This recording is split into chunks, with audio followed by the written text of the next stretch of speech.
Hello! What's up, everybody? My name is Rogan, and welcome to the Cranky Man channel. I invite you to sit with me as I watch round number 4 from the LCQ at Game Castle in Ankeny, Iowa last weekend. Listen, if you haven't done so already, please subscribe to the channel. Make sure you turn those notifications on so that we get to annoy you every time we upload a video in the feature match. This area, in the feature match area this round, back once again is Zoe playing Turbo Blood versus Jeff playing Big Boros. Turbo Blood. This is a 4-color, no blue mid-range deck. Percent of the deck. Never used. It's just cards like, Minsk and Boo, Rin and 6, Mallock. Of course, you got the pointed card, 4th Aerolingus there, along with the triple Mox in the Abzan color spread. So, yeah, 4-color mid-range, all good cards all the time, powered out by Moxen and Manadorks, ahead of curve, punish you with cards like, Opposition Agent, things like that. Jeff on Big Boros also has a splash, a little light green splash for Rin and 6, Minsk and Boo, no big deal. Jeff's points: Mox Pearl, Mox Ruby, 4th Aerolingus, Strip Mine, Umezawa's Jite. 2 mid-range decks for the first time this tournament. Strap in, buckle up, folks. I have a feeling we are in this for the long haul. Zoe gonna keep 7. Jeff also keeping 7. Zoe starting off once again with the free spell, Once Upon a Time. This is a card that I didn't see a whole lot of play last year. A couple of people started playing it, and then slowly it has become basically a staple of these green decks. The upfront ceiling, being able to cast that for free, smooth out maybe a questionable hand. It lets you keep some questionable hands, which I think is really, really great. But if you pay full rate for the card, 2 mana for an impulse is pretty good, right? I think so. Zoe has a land here and just pass back over to Joe. Sorry, Jeff. Excuse me. Jeff has a Bloodstained Mire. And just pass back. So we're going to crack a fetch land here. Appreciate the players using the companion app. Top remarks from this guy. That makes my job a whole lot easier. Just a plateau for me. Both players playing around Stifle. Well, maybe Zoe wasn't actually playing around Stifle. Jeff is the one playing around Stifle. Beautiful proxy there. Not sure which land that is, but I didn't get to take a close look at Jeff's proxies, but they did look pretty sweet. Maybe it's a plateau, I would imagine, being the Boros deck. Am I good? Okay. I believe Zoe got a Surveil land here, so this is something that we definitely need to have a conversation about. Card's going to go to the graveyard. I do want to apologize for the glare on Zoe's side of the field. The lovely people at Game Castle basically spent the entire winter renovating this, well, it's the room that we used to use for the coverage booth, but now it is like a streaming room.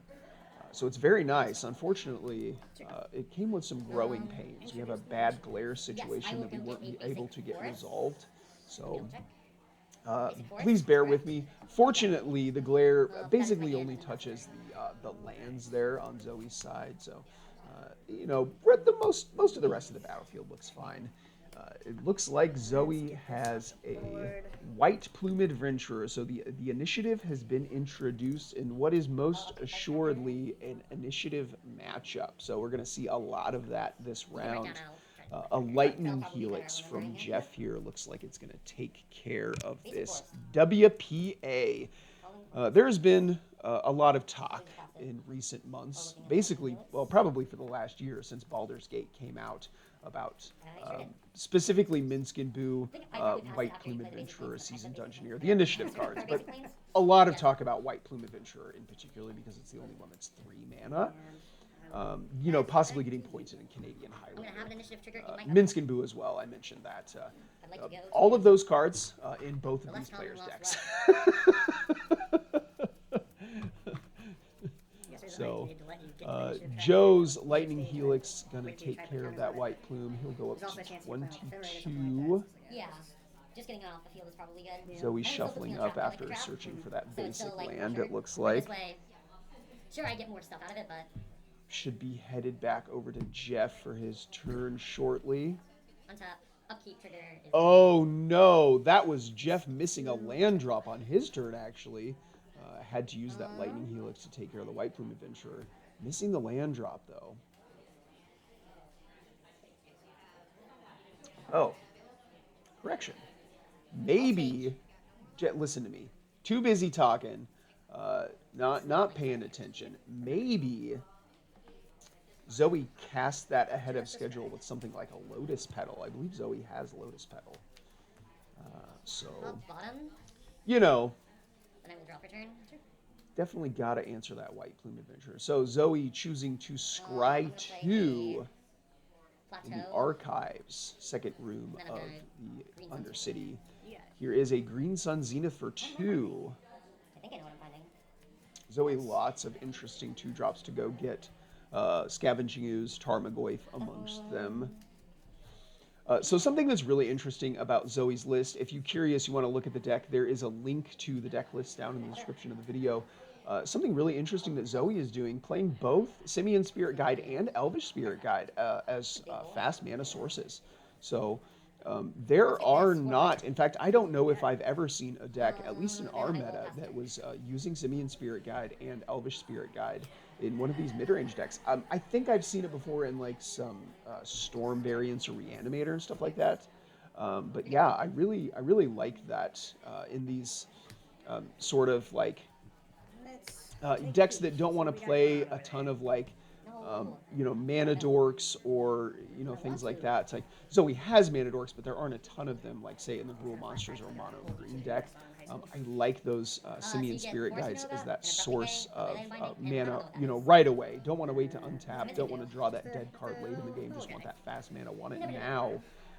Looks like the Green Sun Zenith for 2 did go find a Tarmogoyf. So on Jeff's turn, we've got an Anointed Peacekeeper here. I do apologize. We can't see Zoe's hand. It looks like the Anointed Peacekeeper is going to name the Minskin Boo in Zoe's hand. So that will cost 2 more mana to cast for the rest of the game. And then, yeah, Anointed Peacekeeper. 3 mana, 3/3 with Vigilance. Very, very good card. Next room of the Undercity going to make Zoe a treasure token. So, could potentially... Nope, would be 1 mana short with a land drop. So if Zoe has one of those Simian Spirit Guides, well, never mind. Looks to be a tapped land. As this is entering the battlefield, I will pay 2 life. Zoe... Nope, it's a Temple Garden. Zoe going to pay 2 life. Go down to 17. Yeah, so with one of those Simian Spirit Guides in hand, Zoe would have been able to cast that Minskin Boo in spite of the Anointed Peacekeeper this turn. But it looks like an Abrupt Decay is going to take care of it, doing a quick Tarmogoyf count. Jeff going to take 4 from the 4/5 Tarmogoyf. Pass back over to Jeff here.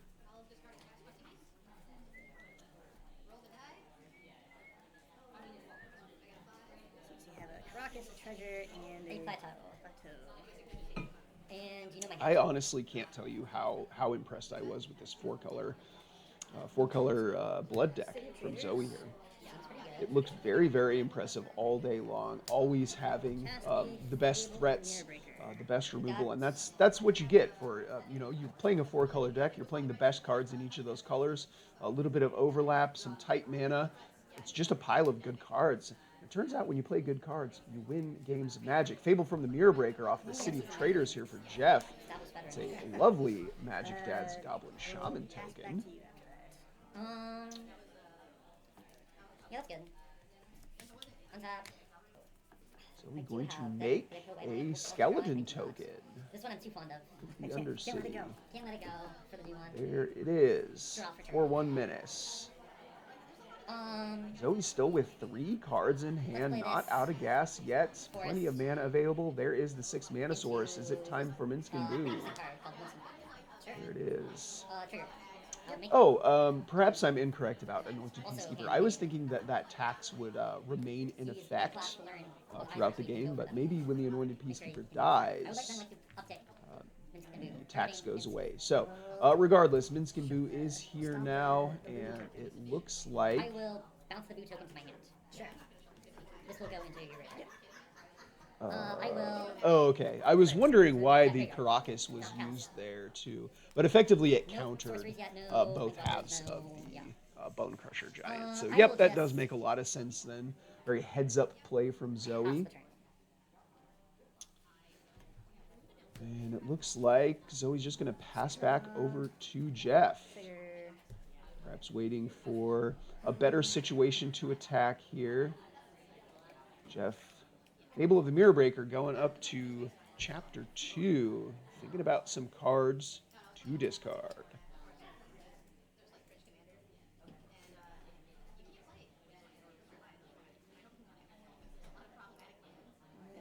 What's it going to be? Jeff, looks like an NT and a... Was that a Gideon ally of Zendikar?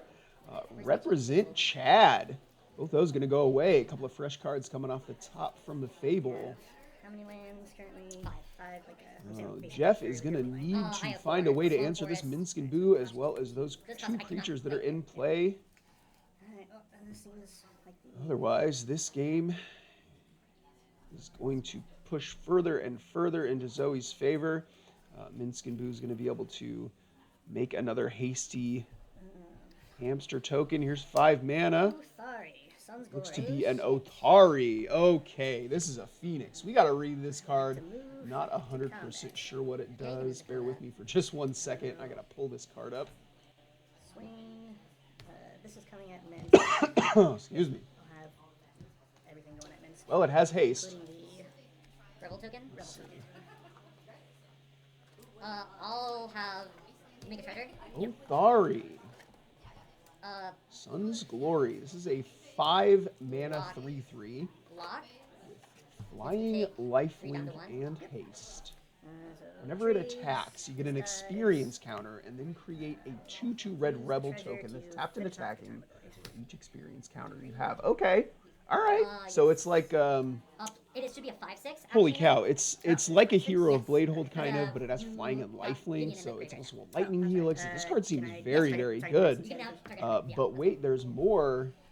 You can pay 4 mana and tap an untapped rebel you control to return it from your graveyard to the battlefield tap. So if it dies, and some of those rebel tokens it makes got to stick around, it'll be able to bring them back. Looks like a block. Going to take care of that rebel, and then a lightning bolt going to take care of the menace skeleton. Zoe's going to go into the last room of the dungeon here. That is going to put is that an Undermountain Adventurer? That basic will be into play. It'll get 3+1/+1 counters and have hexproof. So he's going to get to go search for another basic land here. Entrance. Wow, Othari, man. That's a legend. Seems very, very good. Especially if it gets to stick around, because Jeff will have 2 experience counters next turn, so he can make 2 rebels. Both those will be able to be blocked, but it gets to keep getting in and gaining 3 life, so it's a lightning helix every turn. I don't know. I think this card seems very, very good. Well, I might have more sorceries because of, like, hand attack and stuff. Because that's, well, yeah, 1, 2, 3, 4, 5, 6. All right. Has hand attack. So he's just shuffling up after finding that basic land. Should be back in action momentarily. Take a minute. Go ahead and like the video. Comment down below what your favorite Phoenix is. I think mine is Othari. Zoe, gonna... Yeah, I'll play the swamp. Zoe gonna untap here. Gonna have a read of Othari. So many words. So many words just to get bounced by Caracas. I will swing for 5. Tarmogoyf gonna get in the red zone. Jeff's gonna take 5. I forgot, it has that word too. It has that word too. I will pass No follow-up play, just passing back over to Jeff. Fable the Mirror Breaker. Going to go up to Chapter 3. That'll transform into Reflection of Kiki Jiki. I would like to move to combat. In your... Not declare, the one before, beginning a combat step. I don't know the official name. Goodbye. Zoe going to bounce Othari with the Karakas. Yeah, Karakas, so good against these legendary creatures. Downside of Othari here is that it is weak, very weak. This Karakas that is in play, but don't let that scare you. Yeah, I'll go to my upkeep. Card still seems very sweet, and I would play it in a heartbeat. I think that's big enough. Jeff just passing back to Zoe here. 2+1/+1 counters are going to get placed on the Tarmogoyf. That boy is big now. A 7/8 draw step from Zoe. So you know what's better than 2 attackers? So, I don't know. Perhaps Jeff is holding up some removal here, but I could potentially see just committing that Othari to the board again. And then making your opponent tap out on their own turn. Here is a concession from Jeff. I believe that was a very large 4th Aralingus that just got cast there, so must have been more than enough damage to send him packing. Players are going to get shuffled up for game number 2. Let me see if I can fast forward through the shuffling. Looks like we have a game. Both players keeping 7 here. Or is Jeff on 6? Having a think. I will keep. Alright, I'm gonna... Alright, both players have kept 7 cards. Here's an Arid Mesa from Jeff. That's going to get cracked. Find, a white mana of some sort to cast a Mother of Runes on Zoe's turn. Got a land. Is this a Once Upon a Time? 3 games in a row. Zoe had this in the last game, last round, and once again here, both in game 1 and game 2. I will get a... It's like that's going to put a fetch land to hand, which is going to get cracked. So a Savannah. Let me go find it in the shuffle, because I have more stuff to do. Basic Plains was the get off of the Arid Mesa. So, Mother of Runes and the other moms, the Real Housewives of Dominaria, tend to be very, very good against these 3 and 4 color mid-range decks. Oftentimes they have to 2-for-1 themselves to deal with them. Excellent lightning rods. They really, really tax your opponent's mental state on the game, which is something that is not to be underestimated. So we will see how Zoe is able to handle this Mother of Runes, but it coming down on turn 1 could prove for it to be potentially problematic for the rest of this game. I'm not doing that line once. I was going to lose that game no matter what, but it did occur to me that that was a line. Okay. Alright. What is the turn 1 play, Zoe? Looks like a Mox.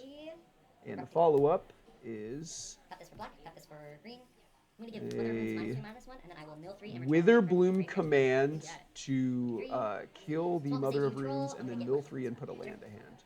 So the Wooded Foothill is going to go back to hand here. Zoe effectively killing that Mother of Runes without losing any card advantage.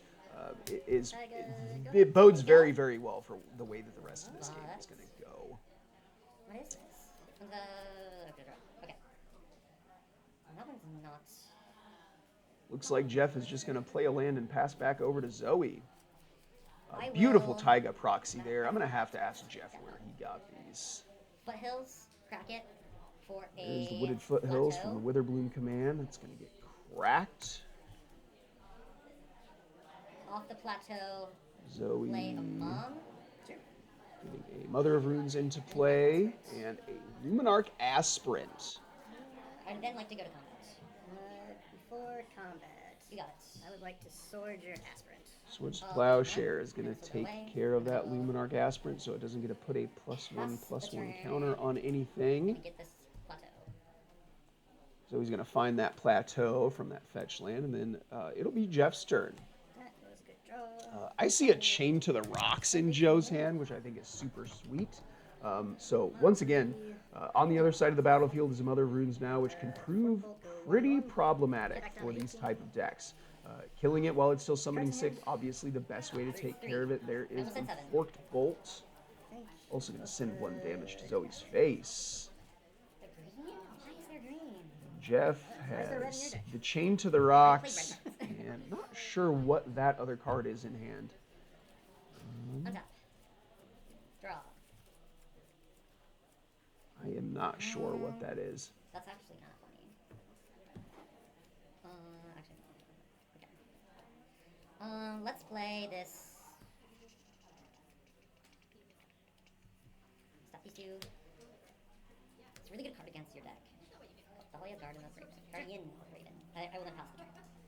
I will flash in the Cathar Commando. I believe that is a Catilda. Blow up your Chromox. And then that is a Cathar Commando at Flash here, with Flash here from Jeff to take care of this Chromox. So, I would like to introduce the initiative. oh, here is a Caves of Chaos adventure for Jeff, fully in the driver's seat now.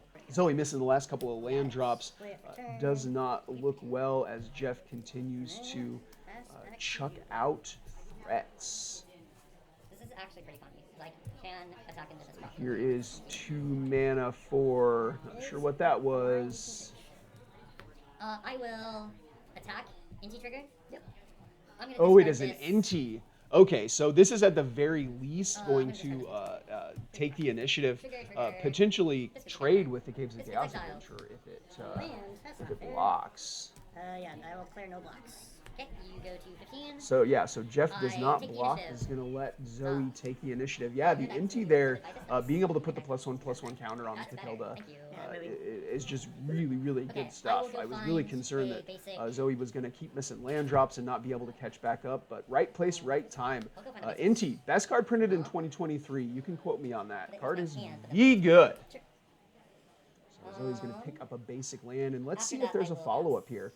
If there is a 1-mana removal spell to take care of this Caves of Chaos adventure, Zoe might be able to send Jeff packing. Planes. Have you had a chance to cut? I don't remember. I believe I did. And if you didn't, and if I didn't, then alrighty. Well, back on Jeff's turn here. If it is a 1-mana removal spell, it'll have to come at instant speed.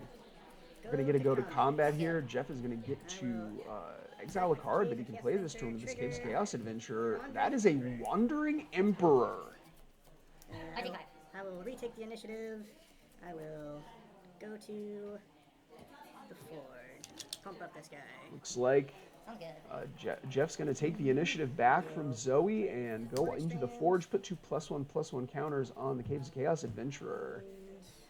Good stuff. Here's a Flooded Strand from Jeff. Is he going to cast this, the Wandering Emperor here? That'll be a solid answer for the Catilda. Go to 16. I've got 14, or maybe I'm a clown. Nope, I didn't take the 3 from the... So I should be at... 13. 13 after the fetch. Yes, I probably missed that Sunbait Canyon. Yep. So then I have 13 all after the 5. Yeah, I didn't take the damage over here. I'm not keeping track like I should be. Oh my god, you guys are still going? What's happening? Well... Where's Twitch chat? What's Twitch chat doing? Nothing. They're like, what? Who are these clowns? I mean, I am clowning. Clowning around. Right, I'm kept a 0-lander. Didn't get punished. I'm going to... What? Typical. Cast this for 5. I'm going to exile your Thalia. And I will be going to 12 to Chain in the Rocks. Oh, I thought that was a Catilda. It's a Thalia. Thalia here at the Cathar. Still dies to the Wandering Emperor. You're 2 steps ahead of me, though. You gotta slow down. Okay. We're going to put it on the Plateau Mountain. Got it.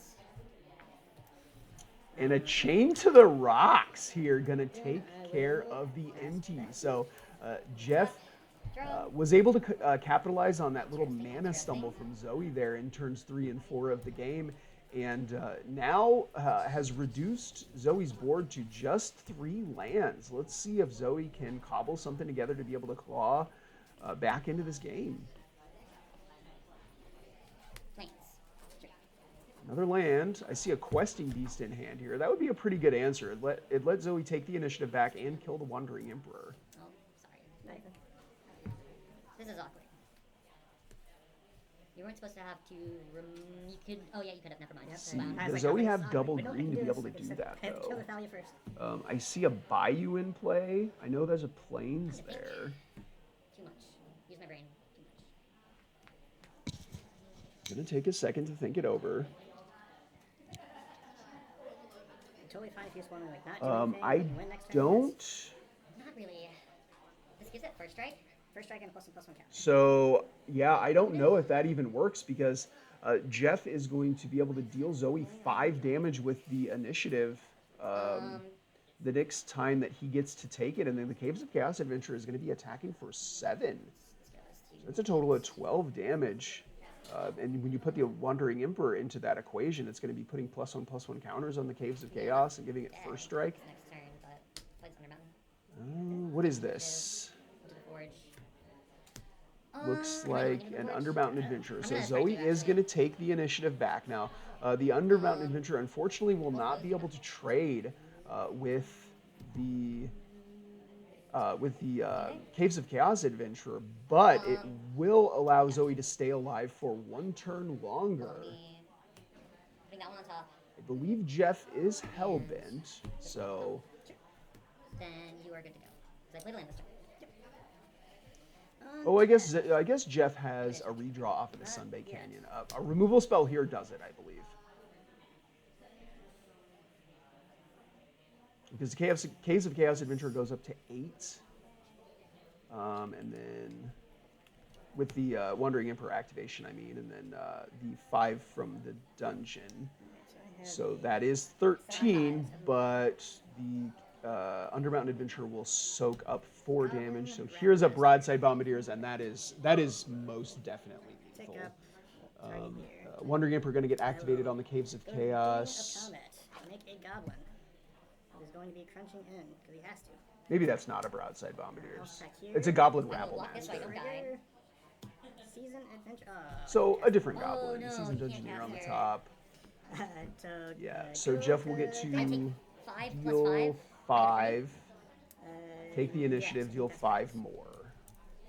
So we're going down to just 3 here. Undermountain Adventurer has moved on. Zoe gonna need a good one. I see a Grist in hand. Not sure what that other card is.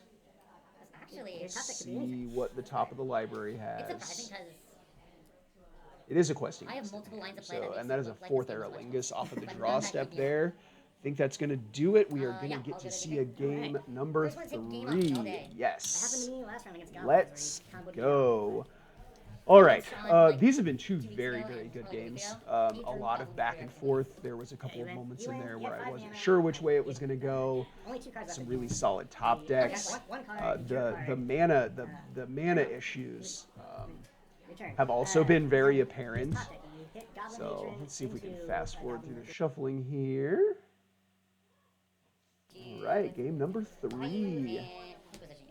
He's going to start off with an Inquisition of Kozilek. We see an Archon of Emeria, Swords to Plowshares, Shadow Spear, and 4 Lance. I don't know about this hand, Jeff. I don't know. In Zoe's hand, I see a Prismatic Vista and Ayara's Oathsworn. I think that is a Swords to Plowshares. Not sure what else is in there. Because it's not called Shadow Spear. But it is. Yeah, I think I like just taking the... 4 lands. Well, it depends upon if Zoe has a removal spell or not. I take Archon. If Zoe has a removal spell for this Archon, I could totally see how it doesn't make a difference. Shadow Spear, you know, I gotta say, I respect the decision.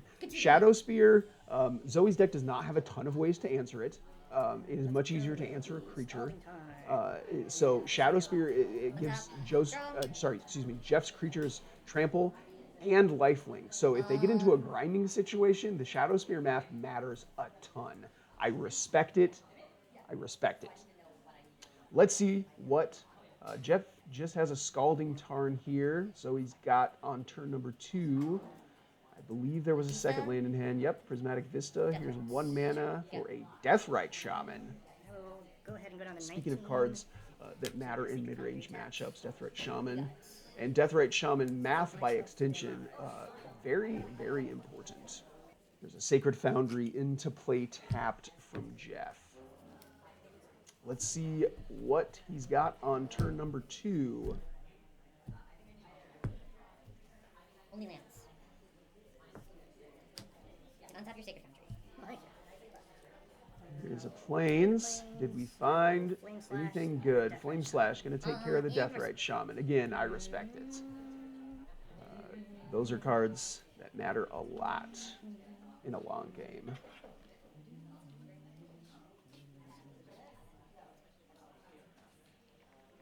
Yeah, Jeff content here to just kind of sit back, continue to draw cards. Has tons of answers. Even if Zoe comes up with something absurd next turn, he's got that Swords to Plowshares. One thing that I do want to point out, though, if Zoe is able to untap and has like a Moxdraw or something and a White Plume Adventurer, Zoe will be able to take the initiative. And Jeff, by the time that Archon of Emeria is able to be committed to the board and then a full turn cycle pass without it getting killed, to be able to take the initiative might be too late.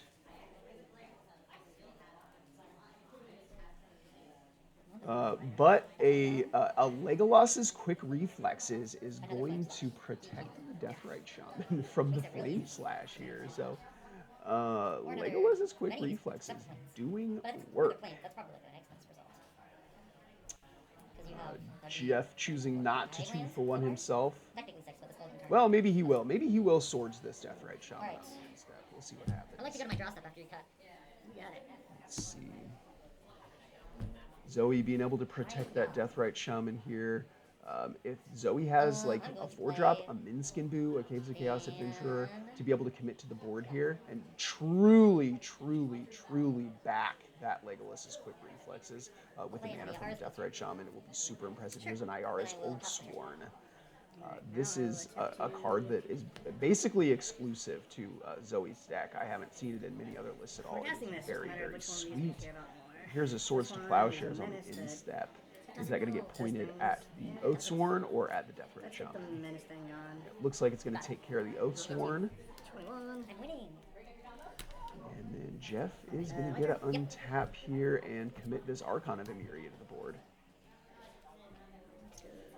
Unfortunately, Archon of Emeria it's good against Zoe's deck, but it is not as good as it is against a lot of other decks. The more spell-based decks, like the control decks and the combo decks, that sort of thing, the Archon tends to be really good at with its what is that card called? Deafening Silence, only lets you play one card a turn. Aspect of the Archon is very good against the control decks and against the control decks and the combo decks and even the tempo decks. Still good in a mid-range mirror, but not as good as you have to exile. The menace is pretty big. Yeah, having something that's like no part of that. It goes 3 damage, 4 damage, 5 damage, tutor. Yeah, which is wow. My turn. Yep. All right. Let's see what he's got. Deathrite Shaman gonna get activated here. I'm gonna exile this Elvish Spirit Guide. I don't know if you saw the card I'm trying to. Here's the Elvish Spirit Guide making mana. See? Love that one-shot effect. Here's 5 mana. There is a Seasoned Dungeoneer. Sorry, 4 mana. I shall get Seasoned Dungeoneer. He's going to take the initiative. I'm not. And get to go search for a basic land. I will play the Plains for turn and then I will pass. Once again, this is a situation where Jeff is going to need one of these hasty threats plus a removal spell if he's ever going to be able to recover from this. Putting an initiative creature into play while your opponent has basically no board is super duper good. Here is getting an ally of Zendikar, the Chad himself. Imagine he is going to make a 2/2 ally. Yep, that looks to be the case. You can't be a knight. That doesn't give Seasoned Dungeoneer stuff. Ignore my Iara's Oathsworn, which is a knight. What is next? Joe needs a removal spell to be able to kill this Seasoned Dungeoneer. So I'm like, I considered it. If he can kill the Seasoned Dungeoneer and maybe put him in a position, put himself in a position to take the initiative back, we might be back in business. But, so I'm never lucky, right? So. If not, this Seasoned Dungeoneer is going to continue to spiral out of control every turn. I mean, this is going to get 2 games. Oh, yeah, that's not going to be a concern. already used that Swords to Plowshares. There should be a Path to Exile in Jeff's deck. I'll play this. He's got the Chain to the Rocks. Obviously, you can only use that when it's sorcery speed. Flame Slash would have killed it, but now that it has the +1/+1 counters on it, it will not. This is a Lord Skitter going to come into play and exile something from the graveyard, make a rat token. Seasoned Dungeoneer is going to attack, explore. Here's a Wasteland. Gideon down.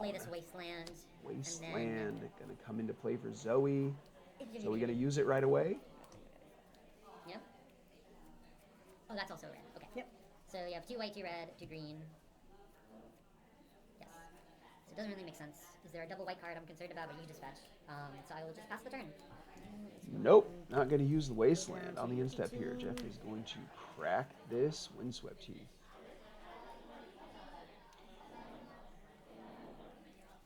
I'm not sure what else Jeff has in the way of removal that's going to be able to kill this Seasoned Dungeoneer. I guess Solitude would take care of it. If he's got 2 of the red burn spells, he might be able to 2-for-1 himself to get it out of the way. He's got to figure out a way to deal with the Lord Skitter.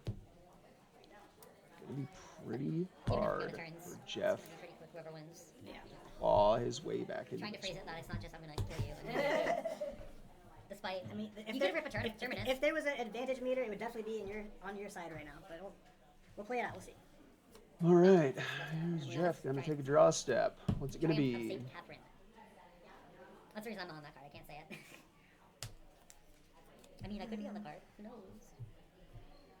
There's 2 cards in hand here. A Lightning Helix is going to take care of the Lord Skitter. Unfortunately, Seasoned Dungeoneer looks like it gets to live to fight another day. So would you like to take 5 damage? Jeff just going to pass back over to Zoe here. Attack that last turn, but it's fine. It's fine, whatever. You get a 16. Yeah. Draw. Zoe going to go into the trap. Jeff is going to lose 5 life. I mean, it's probably just. I'll go to combat. Yep. I like to explore. Yep. Seasoned Dungeoneer is going to go all the way up to, was it at 6 power now? Maulak going to get revealed off of the top. So we're going to leave that one there, or no? I think Zoe might be missing red mana at the moment, so I don't know if Zoe can cast that Maulak. I'll play 10th District Hero. 10th District Hero. Heck yeah, this is a new card from Murza Karlov Manor. It's like a Figure of Destiny, but it requires you collect evidence, so you exile cards from your graveyard, and then it like turns into like a, I don't know, it's like an insane creature. One of those creatures that they've mentioned in flavor text for years and years and years, but it's never actually gotten a card. And so, like, they gave it a card without actually giving it a card. Jeff gonna scoop this one up, unable to take down the Seasoned Dungeoneer though. So Zoe is gonna take this one down 2-1. That was a slog, and I do believe that means that Zoe is locked for the top 8 now. Congratulations, Jeff. Still in a really, really good position to make top 8. So no sweat for taking a loss here. Those were some good games. That's going to do it for this video. Listen, if you haven't done so already, please subscribe to the channel. Make sure you turn notifications on so that we get to annoy you every time we upload a video. We'll definitely see you guys in the next one tomorrow, actually. Bye.